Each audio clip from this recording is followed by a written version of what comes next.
Hello everyone, मैं सोनू। आइए हम वीडियो को शुरू करते हैं। ये वीडियो जो हमने बनाया है लेसन 2 जो क्लास 5 का इंग्लिश है, लेसन 2 चैप्टर 2 जो है ये स्वामी विवेकानंद के बारे में लिखा गया। उनकी कुछ बचपन की घटनाओं की जीवन की घटनाओं के बारे में लिखा गया है। आइए हम उसको पढ़ते हैं और पढ़ करके लाइन बाय लाइन उसको समझते हैं। तो शुरू करते हैं। You must have heard the name of Swami Vivekananda. Swami Vivekananda का नाम तो आप लोगों ने अवश्य ही सुना होगा। He was a great scholar and a good human being. वह एक क्या थे? महान विद्वान और एक अच्छे इंसान भी थे। Let's read an incident of his childhood. चलिए हम उनकी बचपन की एक घटनाओं के बारे में पढ़ते हैं। His real name was Narendra. उनका बचपन का नाम क्या था? वास्तविक नाम क्या था? नरेंद्र था। Once in his village school, एक बार उनके गांव के स्कूल में, his teacher was taking the class. Teacher क्या कर रहे थे? क्लास ले रहे थे।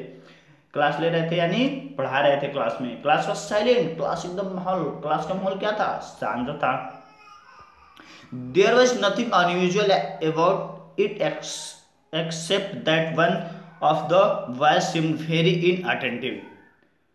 वहां पर क्लास जब शांत था, कोई भी अनुपयोगी वर्क नहीं हो रहा था, जो एक सिवाय एक लड़के के और जो टीचर क्लास ले रहे थे उसको छोड़ करके। He was looking neither at the book nor और teacher teaching in the class. अब वो जो लड़का था, एक लड़का था उसमें, ना ही वो बुक में देख रहा था ना ही टीचर की तरफ देख रहा था। But his head was turn towards the window of the classroom. अब उसका हेड किधर घुमा हुआ था? टर्न मतलब घुमा हुआ था। मतलब सीधे सीधे कहने का मतलब एक लड़का था सीधे खिड़की से, क्लासरूम का जो खिड़की था उससे वो क्या देख रहा था? बाहर की तरफ देख रहा था, खिड़की की तरफ। ही was looking at for away. वो काफी टाइम तक ऐसे देख रहा था, काफी टाइम से। The teacher observe him for a little while. Teacher ने क्या किया? ऑब्जर्व किया। ऑब्जर्व करने का मतलब ध्यान से देखना। उसको ध्यान से देखा, क्यों उधर देख रहा है। Convinced that the boy had no intention of attending of the lesson। उसका ऐसा कोई इरादा नहीं था कि लेसन में भाग लेने का, या लेसन को ध्यान ही नहीं दे रहा था। चैप्टर जो था ना वो लेसन, उसको ध्यान ही नहीं दे रहा था। He lost his patience। वो अपना धैर्य खो चुका था। Still he decided to find out of the cause of not paying attention। अब टीचर जो थे अब क्या किए? अब उसका उसमें कारण ढूंढने लगे कि चलिए कारण ढूंढते हैं, आखिर क्या है कि उसका ध्यान बुक पे नहीं है, मेरे भी तरफ नहीं है, आखिर कुछ कारण तो होगा इसके पीछे। अब टीचर ने क्या कहा? Why are you not listening to me? Why are you not listening to me? He thundered। अब उसने थोड़ा गरजते हुए, डांटते हुए तेज आवाज में टीचर क्या कर रहे हैं? Why are you not listening to me? तुम मुझे क्यों नहीं सुन रहे हो? I am listening to you sir, the boy replied calmly। लेकिन भी थोड़ी तेज आवाज में क्लेम करते हुए कह रहा है कि मैं आप ही को सुन रहा हूं sir. You are telling a lie, the teacher shouted। Teacher ने चिल्लाया, तेजी से कह रहा है नहीं तुम झूठ बोल रहे हो। No sir, the boy answered confidently। अब कॉन्फिडेंट पूरा विश्वास पूर्वक लड़का कह रहा है no sir,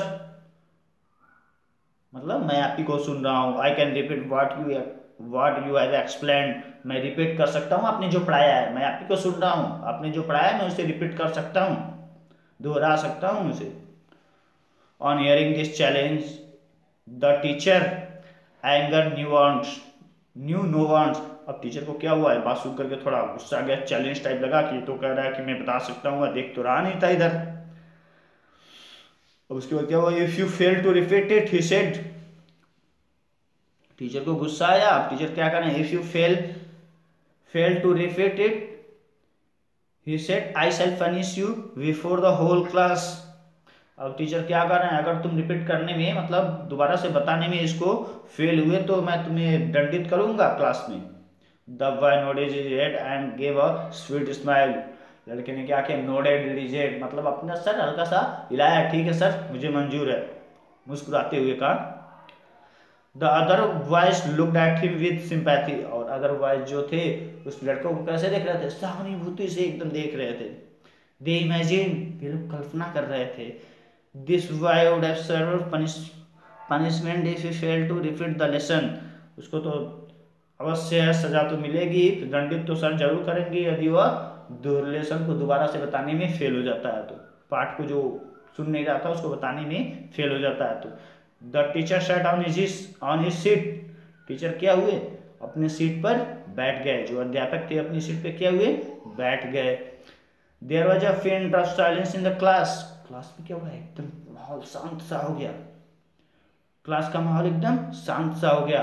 the boy stood up and in a clear voice he repeated word to word the entire lecture leaving nothing out. बिना कुछ भूले हुए उस लड़के ने क्या किया, वर्ड टू वर्ड खड़ा हुआ और बिना कुछ भूले हुए जितना भी टीचर ने बताया था वो सब क्या किया, धीरे धीरे एक एक वर्ड, कोई भी शब्द उसने भूला नहीं और सब क्या किया, बता डाला। लेक्चर मतलब दे डाला सब टीचर के सामने, अध्यापक के सामने। When he stopped, उसने जब रुका, जब उसका कंप्लीट हो गया बता करके रुका, there was a whisper of astonishment and applause from the whole class। और उसके बाद जैसे ही रुका पूरा क्लास तालियों की गड़गड़ाहट से बजने लगा, तालियां बजने लगी। The teacher was also impressed, teacher भी क्या हुए, उस लड़के की बात को सुन करके इम्प्रेस्ड हो गए एकदम। He forget his defeat in his admiration for the voice memory. अब वो जो अध्यापक थे वो भी क्या, लड़के की जो अपना अपना भूल के जो चैलेंज वगैरह किए थे वो सब भूल करके, गुस्सा उस्सा सब साइड में रख करके अब क्या किया उन्होंने भी, लड़के की जो मेमोरी है, दिमाग था उसके दिमाग देख करके वो क्या किए, उसकी भी सराहना करने लगे, प्रशंसा करने लगे। वन डे माय बॉय, एक दिन मेरे लड़के, you will dazzle the world with your brilliance, अपने इस दिमाग से, अपनी इस बुद्धि से, तुम अपने इस टैलेंट से तुम क्या करोगे, दुनिया में जगोगे, एक दिन दुनिया के सामने उभर करके आओगे। द बॉय प्रूव्ड, लड़के ने साबित भी कर दिया, लड़के ने क्या किया, साबित कर दिया।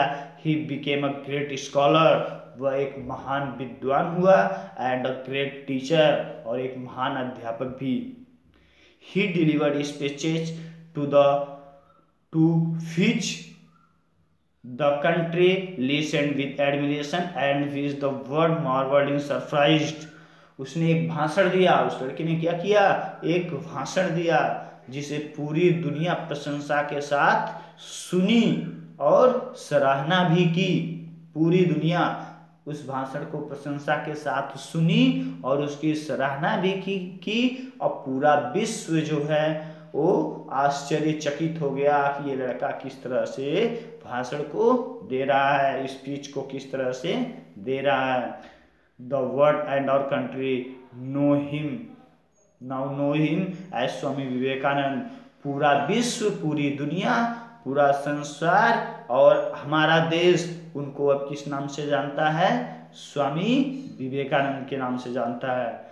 और rock memorial also stands at Kanyakumari as a homage to great service he had offered to the country. उन्होंने अपने नाम से, अपने खुद के तरफ से एक रॉक मेमोरियल बनवा करके उसने कन्याकुमारी में जो है, और उसको किसको, देश को समर्पित किया है उन्होंने। Always remember what he had once said to the young boys. Always remember what he had once said to young boys। हमेशा याद रखिए जो उन्होंने एक बार नौजवानों के लिए कहा था, नौजवान लड़कों के लिए कहा था। क्या कहा था, have faith that you are all, आप में सब है, आप में क्या है, सब है, या आप सभी आप हैं, सभी आप हैं। माई ब्रेव लैड्स, मेरे बहादुर लड़कों, born to do great things, आप कुछ महान करने के लिए पैदा हुए हैं, आप जो पैदा हुए हैं आप में वो कुछ महान चीजें हैं जो आप कर सकते हैं। Let not the walks of फ्यूफिश फ्राइटन यू, कुत्ते के पिल्लों के भौंकने से आप मत डरिए, कुत्ते के पिल्ले क्या करेंगे, भौंकते रहेंगे। कहने का मतलब है आप जब कुछ करने जाएंगे तो आप, बहुत सारे लोग आपको टांग पकड़ के खींचने वाले मिलेंगे, निगेटिव करेंगे, माइनस में ले जाएंगे, बट उनकी बातों से आप मत डरिए, आप अपना काम करिए। नॉट इवन द थंडर, गरजने के साथ गरजते रहिए। Bolt of heaven but stand up and work, गरजते हुए आप अपने वर्क के साथ हमेशा क्या करिए, खड़ा रहिए। तो कहने का मतलब स्टोरी का ये है कि आप में वो सब चीजें हैं कि जो आप एक महान कार्य कर सकते हैं। आप सब में वो चीज़ है जिसके लिए आप पैदा हुए हैं, आपको करते रहिए, किसी के डराने से मत डरिए। ठीक है, तो यहाँ तक का ये हो गया क्लास 2 का। अब हम इसका क्वेश्चन आंसर करेंगे, वो भी नेक्स्ट वीडियो में इसके साथ ही जाएगा। तब तक के लिए धन्यवाद।